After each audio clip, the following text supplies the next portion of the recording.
الحمدللہ وکفا وسلام علی عبادہ الذین اصطفیٰ.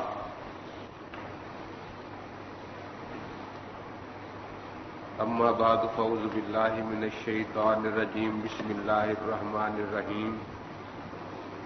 اہدنا الصراط المستقیم صراط الذین انعمت علیہم غیر المغضوب علیہم ولا الضالین. یہ سورہ فاتحہ کی آیت کریمہ ہے جو ہر مسلمان نماز میں پڑھتا ہے، اور کوئی نماز سورۃ فاتحہ سے خالی نہیں ہوتی. شاید کوئی آدمی دھوکہ دے کہ حنفی مقتدی امام کے پیچھے فاتحہ نہیں پڑھتا تو شاید اس کی نماز فاتحہ سے خالی ہوتی ہے، لیکن یہ جھوٹ ہے، کیونکہ کبھی کسی حنفی نے یہ نہیں کہا کہ میں بغیر فاتحہ کے نماز پڑھ کے آیا ہوں. جیسے ایک اذان پورے محلے کے لیے کافی ہو جاتی ہے، اور کوئی یہ نہیں کہتا کہ میں نے بغیر اذان کے نماز پڑھی ہے کیونکہ خود اذان نہیں کہی. ایک اقامت پوری جماعت کے لیے کافی ہو جاتی ہے، اور کبھی کسی نے یہ نہیں کہا کہ چونکہ میں نے خود اقامت نہیں کہی اس لیے میں خلاف سنت بغیر اقامت کے نماز پڑھ کے آ رہا ہوں. ایک خطبہ سب جمعہ پڑھنے والوں کی طرف سے کافی ہو جاتا ہے تو کوئی باہر نکل کر یہ نہیں کہتا کہ میں نے چونکہ خود خطبہ نہیں پڑھا اس لیے میں بغیر خطبے کے جمعہ پڑھ کر آیا ہوں. فاتحہ کے بعد والی صورت غیر مقرد بھی نہیں پڑھتے تو انہوں نے کبھی جا کر باہر یہ نہیں کہا کہ ہم بغیر صورت کے نماز پڑھ کے آئے ہیں، بلکہ وہ یہی کہتے ہیں کہ ہم فاتحہ اور صورت والی نماز پڑھ کے آئے ہیں. اسی طرح حنفی یہ کبھی نہیں کہتے کہ ہم فاتحہ کے بغیر نماز پڑھ کر آئے ہیں. وہ یہی کہتے ہیں کہ فاتحہ قرات ہے. حضرت انس رضی اللہ تعالیٰ عنہ سے روایت ہے ان النبی صلی اللہ علیہ وسلم و ابا بکر و عمر و عثمان کانوا یفتتحون القراءۃ بالحمد للہ رب العالمین، کہ بے شک نبی اقدس صلی اللہ تعالی علیہ وسلم جب امام بنتے تو الحمد شریف سے سورۃ فاتحہ سے نماز کی قرات شروع فرماتے. حضرت کے بعد مصلی پر صدیق اکبر رضی اللہ تعالیٰ عنہ تشریف لے آئے تو وہ بھی جب امام بنتے تو سورۃ فاتحہ سے قرات شروع فرماتے. پھر حضرت عمر رضی اللہ تعالیٰ عنہ تشریف لے آئے تو وہ بھی امام بن کر سورۃ فاتحہ سے قرات شروع فرماتے. پھر حضرت عثمان غنی رضی اللہ تعالیٰ عنہ امام بنے تو وہ بھی فاتحہ سے قرات شروع فرماتے تھے. اس کے ساتھ اگر دوسری حدیث بھی ملا لی جائے جو مصنف عبد الرزاق میں ہے ان النبی صلی اللہ علیہ وسلم و ابا بکر و عمر و عثمان کانوا ینہون عن القراءۃ خلف الامام، کہ بے شک رسول پاک صلی اللہ علیہ وسلم، ابو بکر صدیق، عمر فاروق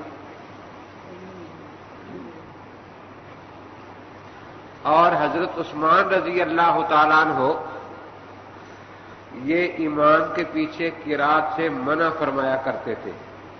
تو دونوں حدیثوں کو ملانے سے نتیجہ کیا نکلا کہ رسول اقدس صلی اللہ تعالی وسلم فاتحہ سے امام بن کر قرات شروع کرتے تھے اور پچھلوں کو فاتحہ پڑھنے سے منع فرمایا کرتے تھے. ابو بکر صدیق رضی اللہ تعالیٰ عنہ امام بن کر سورہ فاتحہ سے قرات شروع کرتے تھے اور اپنے مقتدیوں کو پیچھے فاتحہ پڑھنے سے منع فرمایا کرتے تھے. حضرت عمر فاروق رضی اللہ تعالیٰ عنہ امام بن کر سورۃ فاتحہ سے قرات شروع فرماتے تھے اور پچھلوں کو منع فرمایا کرتے تھے. حضرت عثمان رضی اللہ تعالیٰ عنہ امام بن کر سورۃ فاتحہ سے قرات شروع فرماتے تھے اور مقتدیوں کو فاتحہ پڑھنے سے منع فرمایا کرتے تھے.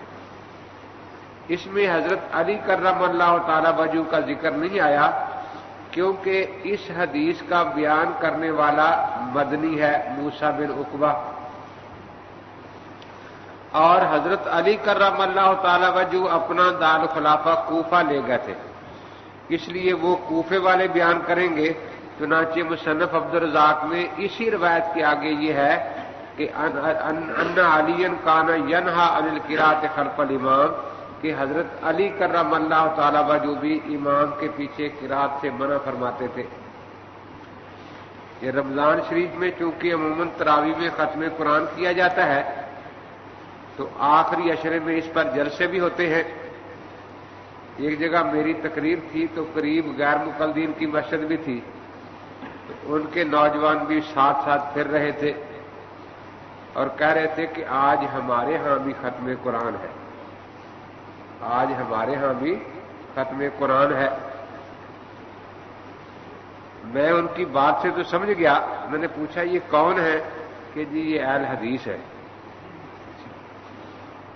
میں نے کہا بھائی رمضان کا مبارک مہینہ ہے، آخری عشرہ ہے اور بابرکت راتیں ہیں، تو کم از کم ان راتوں میں تو جھوٹ بولنے سے توبہ کر لیا کرو.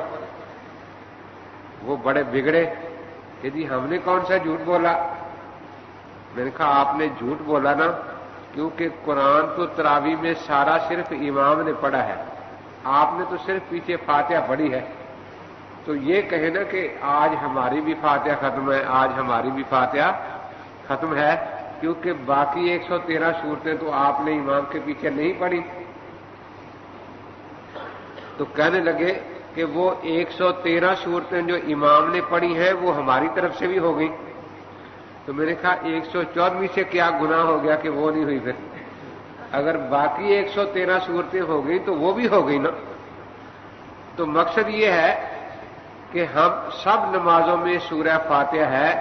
ہم نے کبھی نہیں کہا کہ ہم جو نماز جماعت کے ساتھ پڑھ کر آئے ہیں بغیر فاتحہ اور سورت کے نماز پڑھ کے آئے ہیں، بلکہ فاتحہ قرات ہے، بلکہ ابتدائی قرات یہیں سے ہوتی ہے.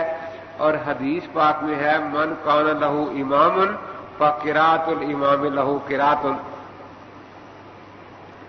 کہ جو امام کے ساتھ نماز پڑھے تو امام کی قرات اس کے لیے بھی قرات ہے. تو اس لیے جب اللہ کے پیغمبر فرما رہے ہیں کہ امام کی پڑھی ہوئی فاتحہ اور سورت مقتدیوں کے لیے قرات ہے، تو یہ کہنا کہ حنفی بغیر فاتحہ کے نماز پڑھ کر آئے ہیں یہ ایک بہت بڑا جھوٹ ہے. خیر یہ بات تو تمہیدن ہی شروع ہو گئی.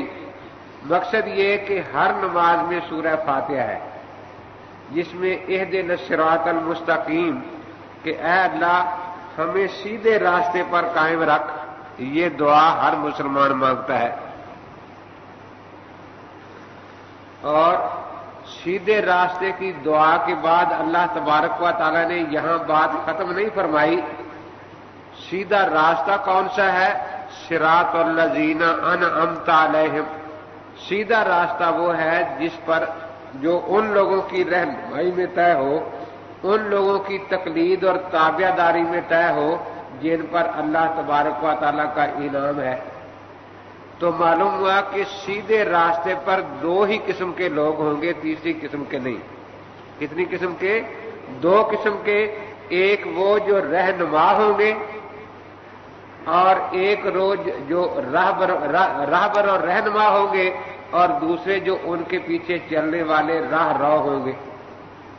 اس لیے اہل سنت والجماعت میں دو ہی قسم کے لوگ ہیں، یا تو مجتہدین ہیں جو راہبر اور رہنما ہے صراط مستقیم کے، یا مقلدین ہیں جو ان کی تابع داری میں اس راستے پر سفر کر رہے ہیں.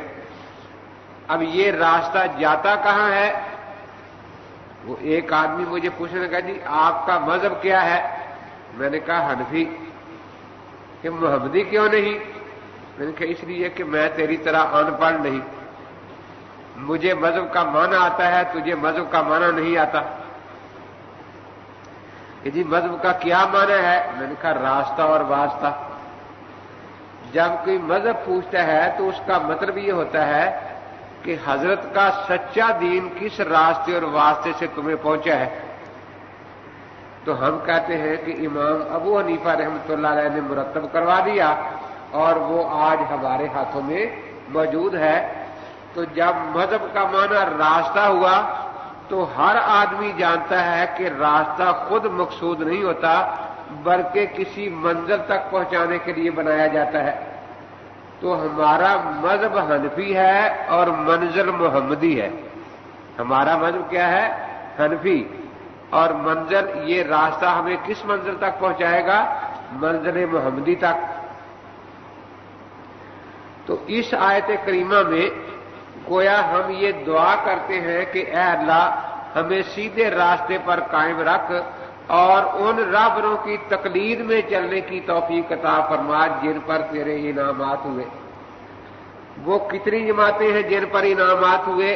دوسری جگہ اللہ تعالیٰ فرماتے ہیں وَمَن يُطِعِ اللَّهَ وَالرَّسُولَ فَأُولَٰئِكَ مَعَ الَّذِينَ أَنْعَمَ اللَّهُ عَلَيْهِم مِّنَ النَّبِيِّينَ وَالصِّدِّيقِينَ وَالشُّهَدَاءِ وَالصَّالِحِينَ وَحَسُنَ أُولَٰئِكَ رَفِیقًا، کہ جو اللہ اور رسول کی خوشی کے ساتھ تابعداری کرتے ہیں وہ قیامت کے دن ان کے ساتھ ہوں گے جن پر اللہ تعالیٰ کے انعامات ہوئے، اور وہ 4 جماعتیں ہیں: نبیین، صدیقین، شہداء اور صالحین۔ اس سے یہ پتہ چلا کہ جو لوگ کہتے ہیں کہ ہم صرف نبی کی بات مانیں گے باقی کی نہیں مانیں گے، ان کے پاس چوتھائی دین ہے، کیونکہ یہاں تو 4 جماعتوں کا ذکر ہے نا جو ہمارے رہبر اور رہنما ہے: نبیین، صدیقین، شہداء اور صالحین۔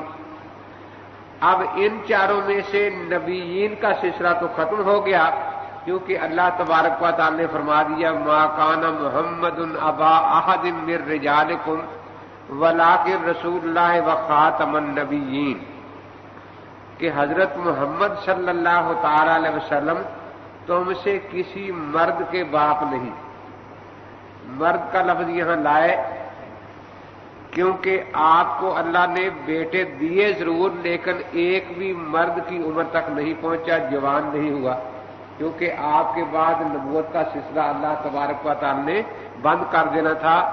بیٹیاں بھی دیں اور وہ جوان بھی ہوئی، ان کی شادیاں بھی ہوئیں، ان میں سے صاحب اولاد بھی ہوئی، لیکن بیٹوں میں سے کوئی بھی جوان نہیں ہوا۔ تو فرمایا ما کان محمد ابا احد من رجالکم، تم میں سے کسی مرد کے حضور پاک باپ نہیں ہے۔ اب یہاں ایک شبہ ذہن میں آتا تھا کہ باپ اولاد پر بڑی ہی شفقت کرتا ہے، تو اگر رسول اقدس صلی اللہ تعالی علیہ وسلم کسی کے باپ نہیں ہے تو کیا آپ میں شفقت موجود نہیں ہے؟ فرمایا ولیکن رسول اللہ، کہ نہیں، یہ باپ تو نہیں جسمانی لیکن اللہ کے رسول ہیں۔ اللہ کا رسول امت کا روحانی باپ ہوتا ہے، اور جس طرح روح کی قوت جسم سے زیادہ ہے، روحانی باپ کی شفقت جسمانی باپ سے بھی زیادہ ہوتی ہے۔ کتنے باپ آپ دیکھیں گے جسمانی کہ جو رات کو اتنا روتے ہیں اولاد کے لیے کہ ان کے پاؤں سوج جاتے ہیں، سجدوں میں اتنی گر گر کر دعائیں کرتے ہیں اپنی اولاد کے لیے کہ یہ شبہ ہونے لگے کہ شاید روح مبارک پرواز کر دی ہے، لیکن یہ پاک پیغمبر صلی اللہ علیہ وسلم کی شفقت ہے، رسول کی شفقت ہے کہ وہ امت کے لیے ساری ساری رات روتے ہیں اور ان کے لیے دعائیں مانگتے ہیں۔ تو فرمایا ولیکن رسول اللہ، وہ اللہ کے رسول ہیں، یعنی امت کے روحانی باپ ہیں۔ اب یہاں پھر ایک شبہ تھا کہ جب امت اولاد ہے اور رسول باپ ہے تو باپ کے بعد اولاد وارث ہوا کرتی ہے نا باپ کی، تو کیا حضرت پاک کے وصال کے بعد اس عہدہ رسالت اور نبوت میں آپ کی امت وارث بنے گی کہ آپ کی تابع دار نبی بن جائے؟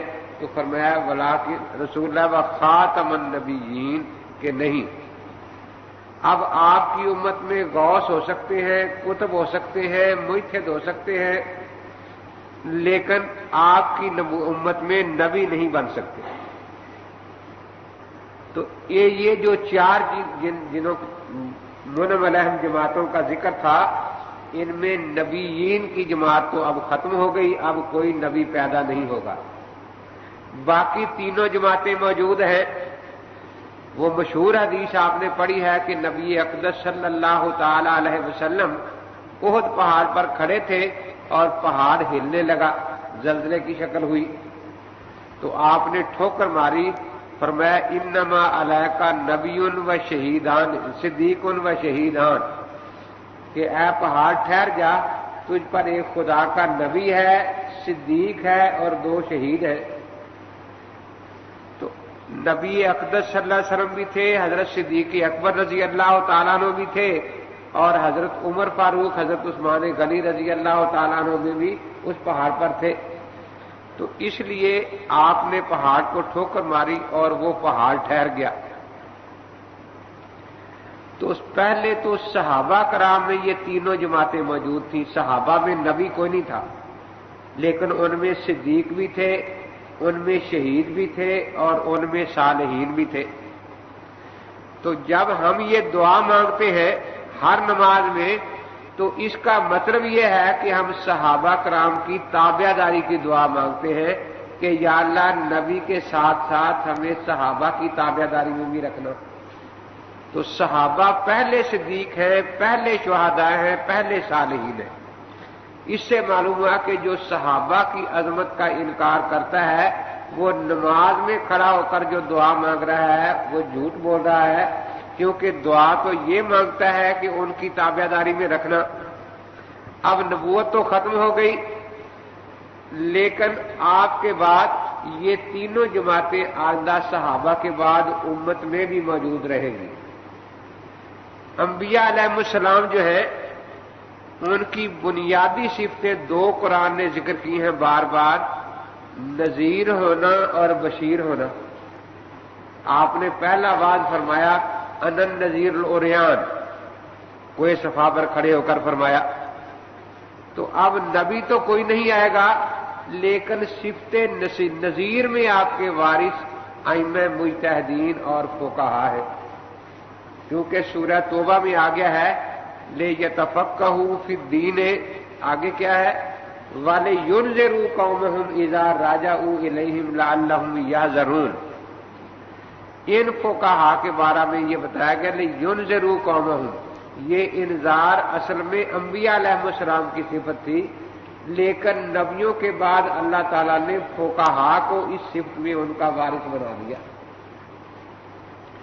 اس لیے علامہ سرخسی رحمۃ اللہ تعالی علیہ مبسوط شروع ان الفاظ میں کرتے ہیں الحمدللہ الذی جعل ولایت الانذار للفقہاء بعد الانبیاء، اللہ ہی کی تعریفیں ہیں سب باتوں میں کہ جنہوں نے نبوت تو ختم کر دی، لیکن نبوت کے بعد صفت نذیر میں ان کا وارث فقہاء کرام کو بنا دیا، اور صفت بشیر میں ان کے وارث اولیاء اللہ اور صوفیاء کرام ہیں۔ سورہ یونس میں آتا ہے الا ان اولیاء اللہ لا خوف علیہم ولا هم یحزنون، خبردار اولیاء اللہ جو ہے ان کو کوئی نہ خوف ہوگا نہ غم ہوگا، صدمہ ہوگا۔ ان الذین آمنوا وکانوا یتقون، جو ایمان لائے اور بچنے والے ہیں، پرہیزگار ہیں، لہم البشری فی الحیات الدنیا وفی الآخرہ۔ تو یہ بشرا کا جو لفظ ہے وہ صفت بشیر سے ہی ہے نا، تو معلوم ہوا کہ اولیاء اللہ جو ہے یہ صفت بشیر میں انبیاء علیہ السلام کے وارث ہے۔ اس کو دوسری طرح سے سمجھے کہ ہمیں دین نام ہے تعمیر الظاہر والباطن کا، کہ ہمارا ظاہر بھی درست ہو جائے، باطن بھی درست ہو جائے۔ ظاہر درست ہوتا ہے کہ ہم جو عمل کریں وہ فقہ کے مطابق ہوں، کیونکہ فقہ ہمارے ایک ایک عمل کی وضاحت کر دیتی ہے کہ یہ فرض ہے، یہ واجب ہے، یہ سنت ہے، یہ مستحب ہے، یہ مکروہ تنزیہی ہے، یہ مکروہ تحریمی ہے، یہ حرام ہے۔ تو فقہی احکام کے مطابق زندگی گزارنے سے ہمارا ظاہر درست ہو جاتا ہے، اور باطن درست ہوتا ہے اللہ والوں کی خدمت کرنے سے، اللہ والوں کی صحبت میں بیٹھنے سے، اولیاء اللہ کے قریب ہونے سے۔ تو اس لیے یہ دونوں باتیں جو ہے ان سے جب فائدہ اٹھایا جائے گا تو پھر انسان کا دین کامل ہو جائے گا۔ صدیقین صدق صفت ہے، مولانا نانوتوی رحمۃ اللہ علیہ فرماتے ہیں کہ صدق اور کذب خبر کی صفت ہے، اس لیے نبی نبا سے مشتق ہے، تو صدیق وہ ہے جو علم میں نبی کا وارث ہو۔ صدیق کسے کہتے ہیں؟ جو صفت علم میں نبی کا وارث ہو، اور صوفی اور ولی وہ ہوتا ہے جو صفت عمل میں نبی کا وارث ہو، صفت اخلاص اور عمل میں نبی کا وارث ہو۔ تو اس لیے صدیقین کا ذکر بھی آیا، شہداء کا ذکر بھی آیا، اور صالحین کا ذکر بھی آیا۔ اب صحابہ کرام کے بعد صدیقین اگرچہ بہت ہوئے ائمہ مجتہدین، لیکن 4 مجتہدین کا مسلک دنیا میں چلا اور باقی کا مٹ گیا۔ اسی طرح صالحین بہت ہوئے، لیکن 4 خاندان جو ہے تصوف کے وہ دنیا میں چل رہے ہیں، وہ انہی صالحین کے حضرت علی کرم اللہ تعالیٰ وہ جسے اکثر کے سلسلہ نسب ملتے ہیں جا کر، یہ شجرے جو ہمارے ہیں۔ درمیان میں صدیق اور صالح کے شہداء کو رکھا گیا ہے، جس سے یہ بتایا جاتا ہے کہ جہاد جب ہی صحیح سمجھا جائے گا کہ ایک طرف تو وہ فقہی احکام کے موافق جہاد کرے، صحیح طریقے سے جب ہی ہوگا نا، دوسری طرف اللہ والوں کے ساتھ بیٹھ کر اس نے خلوص بھی نصیب حاصل کر لیا ہو اور محض خلوص نیت سے جہاد کرے، تو اس سے یہ بھی پتہ چلا کہ غیر مقلدوں کے لشکر طیبہ کا جہاد قبول نہیں ہے، کیونکہ وہاں جانے سے وہ کام ہی 2 کرتے ہیں، یا ائمہ مجتہدین سے بدزن کرتے ہیں یا اولیاء اللہ سے بدزن کرتے ہیں۔ اولیاء اللہ سے ائمہ مجتہدین سے احکام جہاد ہمیں ملنے تھے جو صحیح تھے، تو جب ان سے دور ہو گیا پھر جو چاہے کرتے رہے، اور اللہ والوں سے اخلاص اور خلوص نصیب ہونا تھا، تو جب ان سے بدزن کر دیا تو اس نعمت سے بھی انسان محروم ہو گیا۔ تو اس لیے عام طور پر یہی ہوتا ہے، 2 چیزوں کا ذکر ہوتا ہے، ایک فقہ کا، ایک جہاد کا۔ جہاد ہوتا ہے ملک گیری کے لیے، تاکہ کافروں سے ملک چھین کر اسلامی حکومت میں شامل کیا جائے، اور فقہ ہے ملک داری کے لیے، کہ جب ملک آ جائے گا تو اس میں اسلامی قانون فقہا ہی نافذ کریں گے نا۔ تو اس لیے شہداء کا کام ہے ملک حاصل کرنا، مجاہدین اور شہداء کا، اور فقہا کا کام ہے جو ملک حاصل ہو گیا ہے اس میں فقہ اسلامی کا نفاذ اور قانون اسلامی کا نفاذ کرنا۔ تو یہ پہلی بات جو میں نے آپ کے سامنے عرض کی وہ یہی ہے کہ ہم ہر نماز میں جو دعا مانگتے ہیں وہ صحابہ کی تابعداری اور ان کی تقلید اور اتباع کی دعا مانگتے ہیں۔ صدیقین، شہداء، صالحین اگرچہ قیامت تک ہوتے رہیں گے، لیکن المطلق یطلق یراد بالفرد الکامل، فرد کامل صدیق کے صحابہ میں ہے، شہداء فرد کامل صحابہ کرام میں ہے، صالحین کے فرد کامل صحابہ کرام میں ہے، باقی جو صدیق ہیں وہ ان صحابہ کے تابعین میں سے ہیں، باقی جو شہداء ہیں وہ ان صحابہ کے تابعدار ہیں، باقی جو صالحین ہیں ان کے سب کے شجرے صحابہ سے ہی جا کر ملتے ہیں، خصوصاً حضرت علی کرم اللہ تعالی وجہ سے۔ تو اس لیے صحابہ کرام کی عظمت جو ہے اس بارے میں نہایت وضاحت کے ساتھ قرآن پاک نے بیان کر دیا ہے کہ وہ تمہارے پیش رو ہیں، تمہارے راہبر ہیں، تمہارے رہنما ہیں، ان کی تابعداری کے بغیر کوئی آدمی صراط مستقیم پر چل نہیں سکتا۔ اب ایک شبہ جو عام طور پر پھیلایا جاتا ہے کہ قرآن پاک میں یہ تو ہے کہ صحابہ کی تعریف ہے رضی اللہ عنہم و رضوا عنہ، لیکن قرآن پاک میں جس طرح صحابہ کا تذکرہ آ رہا ہے اسی طرح منافقین کا تذکرہ بھی تو قرآن پاک میں موجود ہے نا، اور ایسے منافقین کے جن کا حضور پاک کو بھی علم نہیں تھا، لا تعلمہم نحن نعلمہم، اب وہ یہ کہتے ہیں کہ عین ممکن ہے کہ ہم غلطی سے منافقین کو صحابہ سمجھتے رہے، یا دوسرا پہلو ہو کہ صحابہ کو کہ منافقین سمجھنا شروع کر دے۔ تو یہ کیسے پتہ چلا کہ ابو بکر صدیق، عمر فاروق، عثمان غنی معاذ اللہ منافق نہیں تھے؟ کیونکہ حضرت کے زمانے میں یہ دونوں جماعتیں موجود تھیں، نہ صحابہ بھی تھے اور منافقین بھی موجود تھے۔ تو اس بارے میں ایک تو الزامی جواب ہم ان کو دیا کرتے ہیں کہ یہ تو پھر اشکال حضرت علی رضی اللہ تعالیٰ عنہ کے بارے میں بھی ہو سکتا ہے کہ شاید ان کو جو صحابی سمجھا جا رہا ہے معاذ اللہ وہ منافقین میں ہوں۔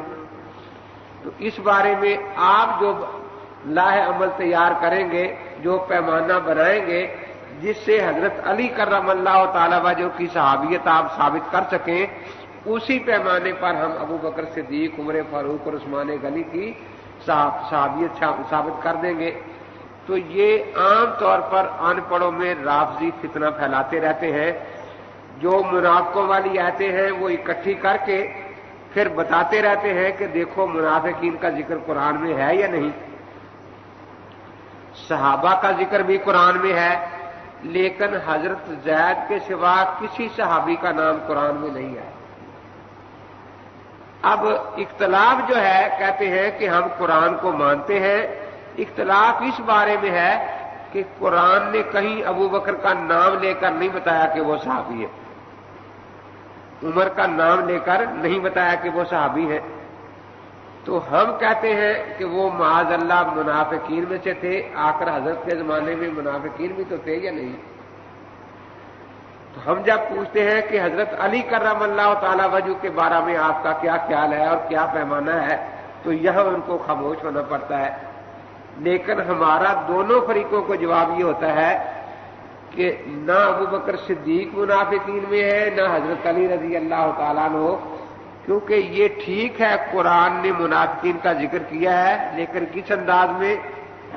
والسابقون الاولون من المہاجرین والانصار والذین اتبعوہم بإحسان رضی اللہ عنہم ورضوا عنہ وأعد لهم جنات تجری تحتها الانہار خالدین فیہا ابدا ذالک الفوز العظیم۔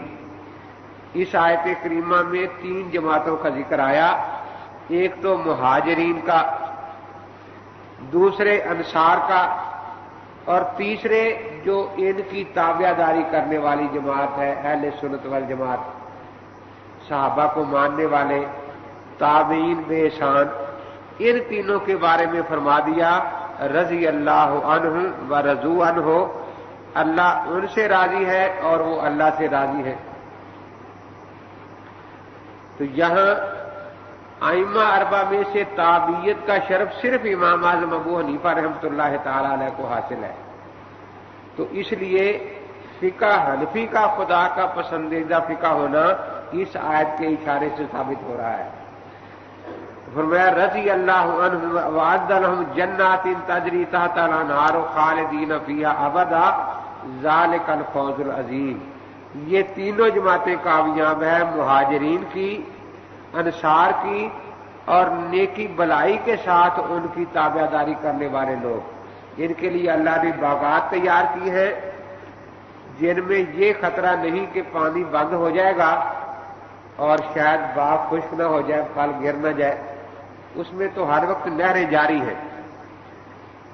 خالدین فیہا ابدا، پھر وہاں داخل ہونے کے بعد یہ بھی نہیں، دنیا میں کتنی نعمتیں انسان کو ملتی ہیں، حکومت ملتی ہے، وزارت ملتی ہے، دنیا کی نعمتیں، لیکن وہ ہمیشہ نہیں رہتی، یا زندگی باقی ہے نعمت چھن جاتی ہے، یا نعمت ہوتی ہے زندگی چھین لی جاتی ہے۔ فرمایا کہ وہاں جنت میں داخلے کے بعد یہ بات نہیں ہوگی، خالدین فیہ ابدا، جس کو ایک دفعہ جنت مل جائے گی، نہ تو یہ ہوگا کہ جنت کی نعمتیں باقی رہے اور ان کی زندگی ختم کر دی جائے، نہ یہ ہوگا کہ ان کی زندگی تو باقی رہے لیکن جنت سے نکال دیے جائے کہ بس بھی کافی دیر رہا، باہر کہیں سفر کر ہو جا کے۔ تو خالدین فیہ ابدا ذالک الفوز العظیم، فرمایا یہ سب سے بڑی کامیابی ہے. کوئی دورہ حدیث میں کامیاب ہو جائے یہ بھی کامیابی ہے, ایم اے میں کامیاب ہو جائے یہ بھی کامیابی ہے نا, ممبری میں کامیاب دنیا کی کامیابی ہے, لیکن سب سے بڑی کامیابی ہے کہ آخرت کے امتحان میں انسان پاس ہو جائے.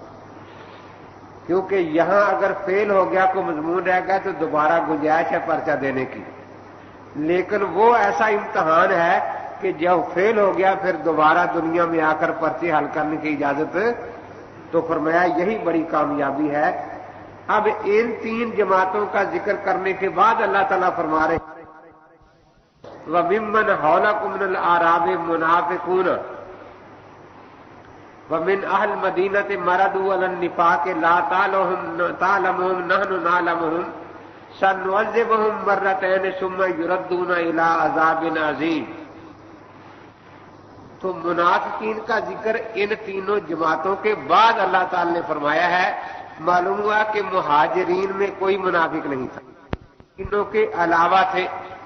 تو جتنے تواتر سے ہمیں باقی دینی چیزیں پہنچی ہیں اتنے ہی تواتر سے یہ بات پہنچی ہے کہ ابوبکر صدیق مہاجرین میں سے ہے, عمر فاروق مہاجرین میں سے ہے, عثمان غنی مہاجرین میں سے ہے, حضرت علی مہاجرین میں سے ہے. تو اس لیے منافقوں والی آیات تو قرآن میں موجود ہیں, لیکن یہ بھی قرآن نے واضح کر دیا کہ مہاجرین میں کوئی منافق نہیں تھا, انصار میں کوئی منافق نہیں تھا, تابعین میں احسان میں کوئی بھی منافق نہیں تھا. حضرت امام اعظم ابو حنیفہ رحمۃ اللہ علیہ جب پہلی ملاقات ہوئی امام مالک رحمۃ اللہ تعالی علیہ سے, انہوں نے پوچھا من این انت, آپ کہاں سے ہیں؟ فرمایا من اہل العراق. تو فرمایا العراق دار النفاق, العراق دار النفاق. امام صاحب تھوڑی دیر خاموش رہے, اس کے بعد کہا کہ میں جی قرآن پاک کی آیت سناتا ہوں اگر اجازت ہو. میں سناؤ کہ ممن حولکم من الاعراب منافقون من اہل العراق, نہیں من اہل مدینہ. امام مالک مدینہ کے امام تھے نا. امام صاحب نے پھر یوں ہی پڑھا من اہل العراق. انہوں نے کہا بھائی غلط پڑھتے ہو, اہل عراق کا نہیں ذکر, اہل مدینہ کا ذکر ہے. تو امام صاحب مسکرائے تو پھر امام مالک کو سمجھ آئی کہ یہ تو میرے اعتراض کا جواب دیا جا رہا ہے کہ من اہل مدینہ قرآن میں ہے, میں نے العراق دار النفاق کہا تھا نا. تو امام صاحب نے یوں پڑھ کے بتایا. جب اب دیکھیے یہاں ایک بات تو یہ ثابت ہو گئی کہ مہاجرین انصار اور ان کے تابعین میں احسان میں کوئی منافق نہیں تھا, منافق ان کے علاوہ ہے. اب ان تینوں جماعتوں کے لیے اللہ نے اپنی رضا کا اعلان کیا اور منافقین کے لیے سنعذبہم مرتین ثم یردون الی عذاب عظیم. اللہ تعالی نے فرمایا کہ ان کو 2 مرتبہ عذاب دیا جائے گا اور پھر تیسرے عذاب جو بڑا ہے اس کی طرف لے جایا جائے گا. تو یاد رکھے دنیا یہ سزائیں جو ہیں یہ 3 ہی قسم کی ہیں, یا دنیا میں حدود اور تعزیرات, یا جہاد میں کافروں کو قتل کر دینا منافقوں کو, یا پھر آگے قبر کا عذاب اور ثواب, اور اس کے بعد وہ بڑا عذاب و ثواب جو ہے دوزخ کا. اب یہ سب کا اتفاق ہے کہ دنیا میں اگر کافر اور منافق قتل ہو رہے ہیں تو اس عذاب ثواب کا اثر روح اور جسم دونوں پر ہو رہا ہے. اگر کسی کافر کا چور کا ہاتھ کاٹا جا رہا ہے, زانی کو سنسار کیا جا رہا ہے, تو یہ سزائیں جو اللہ نے دنیا میں رکھی ہیں اس سزا میں جسم اور روح دونوں شریک ہیں یا نہیں؟ سب کا اتفاق ہے کہ شریک ہے. آپ اب بولے نہیں, سارے مماتی بیٹھے ہو. تو جیسے دنیا کی ان سزاؤں میں جسم اور روح دونوں شریک ہے, آخرت کی سزاؤں میں بھی سب کا اتفاق ہے, کیونکہ کافروں کو بڑا شبہ یہی تھا کہ میں یہی العظام وہی رمیم, یہ ہڈیاں وغیرہ جسم باقی گوشت کیا ہڈیاں بھی ساری کھنک جائیں گی, تو ان کو کیسے زندہ کیا جائے گا؟ تو اگر جسم کو عذاب نہیں تو آسان بات تھی کہ بھئی ہم نے کب کہا ہے کہ جسم کو عذاب ہوگا؟ وہ تو صرف روح کو ہونا ہے اور وہ گلی سڑی نہیں۔ تو اللہ تعالی نے فرمایا قل یحییھا الذی انشأھا اول مرہ، اللہ تعالیٰ اسی جسم کو زندہ کریں گے جس خدا نے اس جسم کو پہلے بنایا تھا۔ پھر تو دوزخ اور جنت میں جو عذاب ثواب ہے اس میں بھی جسم اور روح دونوں شریک ہیں۔ اب یہ کون سی آیت ہے یا حدیث میں فرق آ گیا ہے کہ دنیاوی عذاب و ثواب میں جسم اور روح دونوں شریک ہوں، آخرت کے عذاب اور ثواب میں جسم اور روح دونوں شریک ہوں، اور قبر کے عذاب صرف روح کے لیے ہو، جسم کو اس میں شامل نہ کیا جائے۔ جب تین عذابوں کا ذکر ایک ہی سیاق میں اللہ تبارک و تعالی نے فرما دیا تو اس سے بات بالکل واضح ہو گئی کہ جس طرح دنیاوی حدود و تعزیرات یا جہاد وغیرہ میں قتل کرنا، اس عذاب میں جسم اور روح دونوں شریک ہیں۔ آخرت میں جنت اور دوزخ کا جو عذاب اور ثواب ہے اس میں بھی جسم اور روح دونوں شریک ہیں۔ اسی طرح اہل سنت والجماعت کا اس بات پر اتفاق ہے کہ قبر میں جو عذاب و ثواب ہے اس میں بھی جسم اور روح دونوں شریک ہیں۔ تو بہرحال اللہ تبارک و تعالیٰ نے یہ نہیں فرمایا کہ منافقوں کو خلیفہ بنایا جائے گا، ان کو یہ کیا جائے گا، بلکہ ان کے لیے تو عذاب مقرر کر دیا، دنیا میں بھی، قبر میں بھی اور آخرت میں بھی۔ تو اس آیت کریمہ سے یہ بات واضح ہو گئی کہ یہ کہنا کہ قرآن میں منافقین کا ذکر ہے، اس لیے نام تو ذکر نہیں نہ صحابہ کے نہ منافقین کے، تو پتہ نہیں جس کو ہم صحابی سمجھ رہے ہیں وہ کہیں منافق ہی نہ ہو۔ تو یہ بات انہوں نے آدھی بیان کی ہے، قرآن نے پوری وضاحت کر دی ہے کہ مہاجرین میں منافق کوئی نہیں، انصار میں منافق کوئی نہیں، تابعین و احسان میں منافق کوئی نہیں، منافق ان تینوں جماعتوں کے علاوہ ہے۔ تو اس لیے عشرہ مبشرہ یا جتنے یہ صحابہ کرام ہیں ان کے بارے میں اسی طرح ایک آیت اسی بارے میں اور عرض کر دیتا ہوں۔ سورہ حشر میں ہے للفقراء المہاجرین الذین اخرجوا من دیارہم واموالہم یبتغون فضلا من اللہ ورضوانا وینصرون اللہ ورسولہ اولئک هم الصادقون۔ فرمایا کہ وہ مہاجرین جو اپنے شہر مکہ میں بڑے مالدار تھے، کیوں؟ پورے عرب کے ملک میں سب سے مالدار شہر مکہ تھا۔ اس کی وجہ کیا تھی کہ ان کا سارا تجارت پر مدار تھا اور قریش ہی تجارت کرتے تھے۔ قرآن پاک نے ان پر یہ بتایا ہے، ان کو احسان بتایا ہے لإیلاف قریش ایلافہم رحلۃ الشتاء والصیف فلیعبدوا رب ھذا البیت الذی اطعمہم من جوع وآمنہم من خوف۔ کیونکہ باقی اگر لوگ تجارت کا سامان لے کر چلتے تھے لوگ لوٹ لیا کرتے تھے، اور قریش کا وہ لوگ احترام کرتے تھے، ان کے تجارتی کافروں کو بالکل لوٹتے نہیں تھے، اس لیے پورے ملک کی تجارت پر قریش کا قبضہ تھا۔ اور یہ دو ہی سفر کرتے تھے، ایک سفر تو کرتے تھے مشرق کی طرف، اوپر جاتے تھے بیت المقدس کی طرف، کیونکہ وہ بھی ایسا علاقہ ہے قرآن نے بتایا ہے بارکنا حولہ، زیتون وغیرہ یہ ساری نعمتیں وہی ہیں دنیا اور دین کی۔